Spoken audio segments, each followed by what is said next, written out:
Hi friends, എല്ലാവർക്കും പുതിയൊരു വീഡിയോയിലേക്ക് സ്വാഗതം. എല്ലാവർക്കും സുഖമാണല്ലോ. ഇന്ന് ഞാൻ വന്നിരിക്കുന്നത് വളരെ ഹെൽത്തി ആൻഡ് ടേസ്റ്റി ആയിട്ടുള്ള ഒരു ഈവനിങ് സ്നാക്കിൻ്റെ റെസിപ്പിയുമായിട്ടാണ്. മധുരമുള്ള എണ്ണയൊന്നും ചേർക്കാതെ തയ്യാറാക്കിയെടുക്കാൻ പറ്റുന്ന ഈ ഒരു പലഹാരം കുട്ടികൾക്കും മുതിർന്നവർക്കും എല്ലാം ഒരുപോലെ ഇഷ്ടപ്പെടും. വളരെ രുചികരമായ ഈ സ്നാക്ക് എങ്ങനെയാണ് തയ്യാറാക്കുന്നത് നമുക്ക് പെട്ടെന്നൊന്ന് നോക്കിയാലോ. വരൂ, നമുക്ക് റെസിപ്പിയിലോട്ട് പോവാം.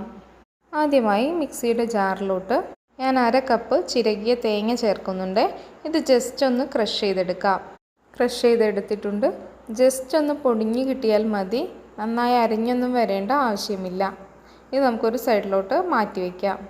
ഇനി ഒരു 2 അച്ച് ശർക്കര ഞാൻ കുറച്ച് വെള്ളവും ഒഴിച്ച് ഉരുക്കാനായി സ്റ്റൗവിൽ വെച്ച് കൊടുക്കുന്നുണ്ട്. ഇത് നമുക്ക് നന്നായി ഒന്ന് ഉരുക്കിയെടുക്കാം.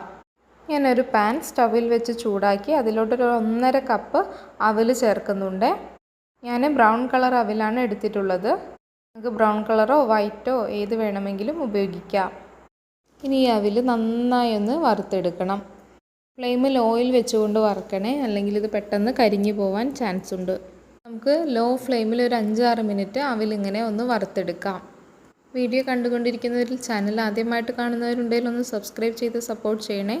കൂടാതെ ബെൽ ബട്ടൺ എനേബിൾ ചെയ്തതിൽ ഓൾ എന്ന ഓപ്ഷൻ സെലക്ട് ചെയ്താൽ ഞാനിടുന്ന എല്ലാ വീഡിയോയുടെയും നോട്ടിഫിക്കേഷൻ നിങ്ങൾക്ക് ലഭിക്കുന്നതായിരിക്കും.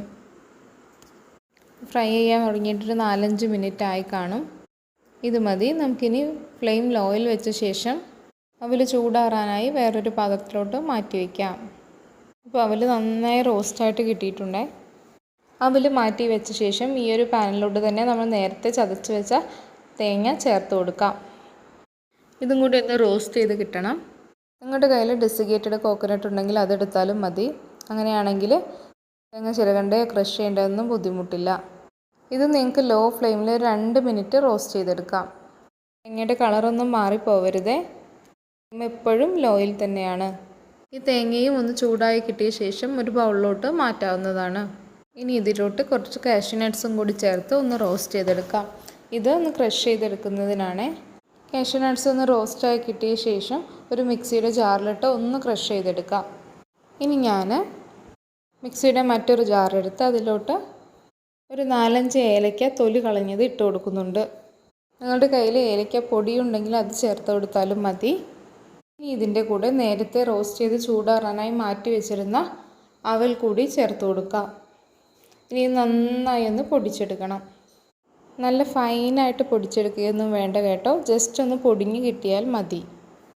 റോസ്റ്റ് ചെയ്ത് വെച്ച അവൽ നന്നായി ഒന്ന് പൊടിച്ചെടുത്തിട്ടുണ്ട്. ഇത് നമുക്കൊരു പാത്രത്തിലോട്ട് മാറ്റാം.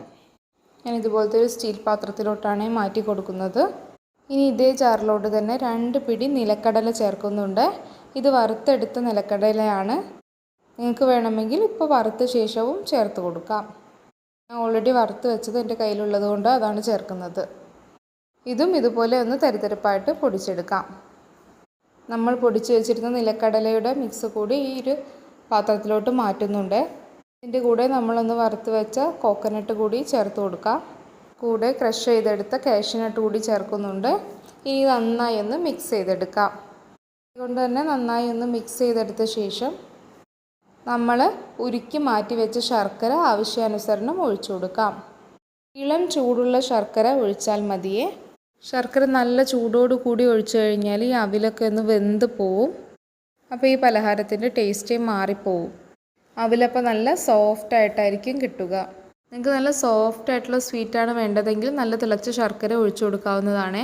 ഇളം ചൂടുള്ള ശർക്കര വെള്ളം ഒഴിച്ചു കൊടുത്താൽ അവിൽ ഒന്ന് തരിതരിപ്പായിട്ട് തന്നെ നിൽക്കും. ഇവിടെയൊക്കെ ഇതാണ് ഇഷ്ടം. ശർക്കര കുറേശ്ശെയായി ഒഴിച്ചു കൊടുത്ത് നമ്മൾ കുഴച്ചെടുക്കാൻ പാകത്തിന് ആക്കിയെടുക്കാം. ഒരുമിച്ച് എല്ലാം കൂടി ഒഴിച്ചു കൊടുത്താൽ ചിലപ്പോൾ ലൂസായി പോവാൻ ചാൻസ് ഉണ്ട്. കുറേശ്ശെയായി ഇതുപോലെ ഒഴിച്ചു കൊടുത്ത ശേഷം നന്നായി ഒന്ന് കുഴച്ചെടുക്കണം. ഇപ്പോൾ നമ്മുടെ മിക്സ് റെഡിയായി കിട്ടിയിട്ടുണ്ട്. ഇനി ഇത് കൈകൊണ്ട് നന്നായി ഒന്ന് മിക്സ് ചെയ്ത ശേഷം ചെറിയ ഉരുളകളാക്കി നമുക്ക് ഷേപ്പ് ചെയ്തെടുക്കാം. നിങ്ങൾക്കിത് ഇഷ്ടമുള്ള ഷേപ്പിൽ പരത്തിയെടുക്കാവുന്നതാണ്. ശർക്കരയും അവലും തേങ്ങയൊക്കെ ചേർക്കുന്നത് കൊണ്ട് തന്നെ വളരെ ഹെൽത്തി ആയിട്ടുള്ള ഒരു റെസിപ്പിയാണിത്. നമ്മൾ ഇതിലോട്ട് ഓയിലൊന്നും തന്നെ ചേർക്കുന്നില്ല. നെയ്യിൻ്റെ ടേസ്റ്റ് ഇഷ്ടമുള്ളവർക്ക് വേണമെങ്കിൽ ഈ സമയം കുറച്ച് നെയ്യ് കൂടി ചേർത്ത് കൊടുക്കാവുന്നതാണ്. കുട്ടികൾക്ക് സ്കൂളിലോട്ട് സ്നാക്ക് ബോക്സിലൊക്കെ കൊടുത്തയക്കാൻ പറ്റിയൊരു റെസിപ്പിയാണിത്. വളരെ പെട്ടെന്ന് തന്നെ നമുക്കിത് റെഡിയാക്കി എടുക്കാനാവും. ഞാൻ ഇതുപോലത്തെ ഒരു പാത്രമാണ് സ്വീറ്റ് ഷേപ്പ് ചെയ്യാനായി എടുത്തിട്ടുള്ളത്. ഇത് കുട്ടികളുടെ ടോയ്സിൻ്റെ കൂടെ കിട്ടിയ ഒരു പാത്രമായിരുന്നു. വേണമെങ്കിൽ ഇതുപോലെയുള്ള അടപ്പും ഉപയോഗിക്കാം. ഇനി ഈ മിക്സ് കയ്യിലൊന്ന് ഉരുട്ടിയെടുത്ത ശേഷം ഈ പാത്രത്തിലോട്ടിട്ട് ഒന്ന് ഷേപ്പ് ചെയ്തെടുക്കാം. ഇനി തിരിച്ചൊന്ന് തട്ടി കൊടുത്താൽ ഇത് ഇളകി വന്നോളും. ഇങ്ങനെ ഷേപ്പ് ചെയ്തെടുക്കണമെന്നൊന്നും ഇല്ല കേട്ടോ. ഇതിങ്ങനെ പൊടിയായി തന്നെ കഴിക്കാം, അല്ലെങ്കിൽ കൈകൊണ്ട് ചെറിയ ബോൾസ് ആക്കാം. ഇതുപോലെ ഷേപ്പ് ചെയ്തെടുത്തു കഴിഞ്ഞാൽ കാണാനൊന്ന് അട്രാക്റ്റീവ് ആയിരിക്കുമല്ലോ എന്ന് വിചാരിച്ചിട്ടാണ് ഇങ്ങനെ ചെയ്യുന്നത്. കുട്ടികൾക്കൊക്കെ കാണുമ്പോൾ നല്ല ഇഷ്ടമായിരിക്കും. ഇതുപോലെ എല്ലാ സ്നാക്സും ഞാൻ റെഡിയാക്കി എടുത്തിട്ടുണ്ട്. വളരെ പെട്ടെന്ന് തന്നെ ഇത് റെഡിയാക്കി എടുക്കാനാവും. മിക്സിയിലൊന്ന് പൊടിച്ചെടുക്കാൻ വറുത്ത് വെച്ച അവിലൊന്ന് ചൂടാറി കിട്ടേണ്ട സമയമേ എടുക്കൂ. അങ്ങനെ വളരെ ടേസ്റ്റി ആയിട്ടുള്ള സ്നാക്ക് റെഡിയായി കിട്ടിയിട്ടുണ്ട്. എല്ലാവരും ഇങ്ങനെയൊന്ന് തയ്യാറാക്കി നോക്കി ഫീഡ്ബാക്ക് കമൻ്റായിട്ട് അറിയിക്കണേ. ഒരിക്കലുണ്ടാക്കിയാൽ നിങ്ങൾ വീണ്ടും വീണ്ടും ഇതേ സ്നാക്ക് ഉണ്ടാക്കും.